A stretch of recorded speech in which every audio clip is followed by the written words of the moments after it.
Isang mapagpalang araw po sa ating lahat. Ako si Godfrey Quezon and this is my devotion for today, June 1. And the topic po natin for today is ano ang epekto ng kalakasan ng Diyos sa ating mga kahinaan.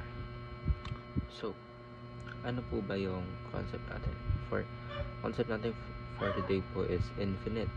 Sabihin, when we say that God is infinite, we mean that He is without limits in power, knowledge, presence, and being. Unlike us, God is bound by time, space. Is not bound by time, space, weakness, or change. He is completely free from all constraints of creation.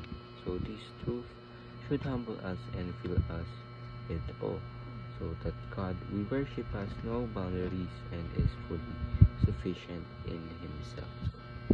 Ating scripture for today po is Psalms chapter 90 verse 2. Babasahin ko po.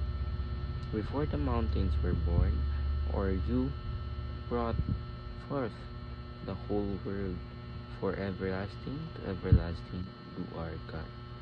So, ibig sabihin lang po nun sa ating teaching for today po is God's knowledge is not limited by the unknown, kasi of course ang ating Panginoon po yung gumawa sa atin. So, ibig sabihin yung knowledge po is mula sa Kanya, and yung creation po is siya po yung gumawa, siya po yung nag-create. Ibig sabihin siya yung creator, siya po yung source, and lahat po is come up po sa Kanya. And of course dahil po kay God tayo po ay na-create, and of course ibig sabihin po alam niya po yung lahat, kasi lahat po ng ginawa niya is super complex, and siya lang po talaga yung makakagawa.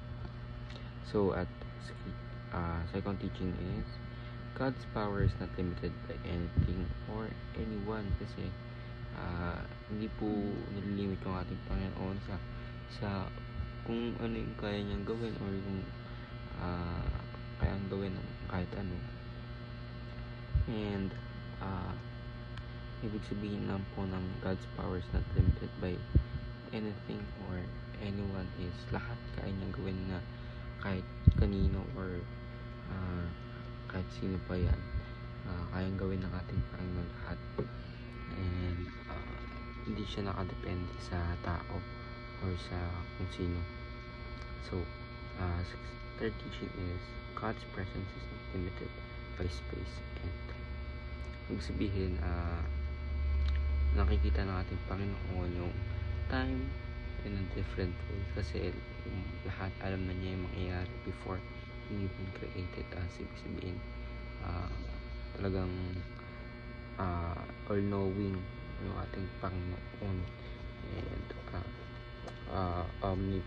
omniscient and omnipresent. So ang ating Panginoon is talagang napakalakas, dahil siya po yung lumikha lahat, and lahat po ng mga bagay na nilikha niya, and before niya po ilikhain is alam na niya po yung mangyayari and yung magiging outcome yung mga ginawa po niya. So lahat ng ito of course dapat pagkatiwala natin sa ating Panginoon, dahil siya pa yung lumikha ng lahat, and tayo as creation dapat mag-behave and magtiwala lang po sa ating Creator, na kung saan siya ngayon nag-design po ng buong mundo, siya po yung gumawa lahat.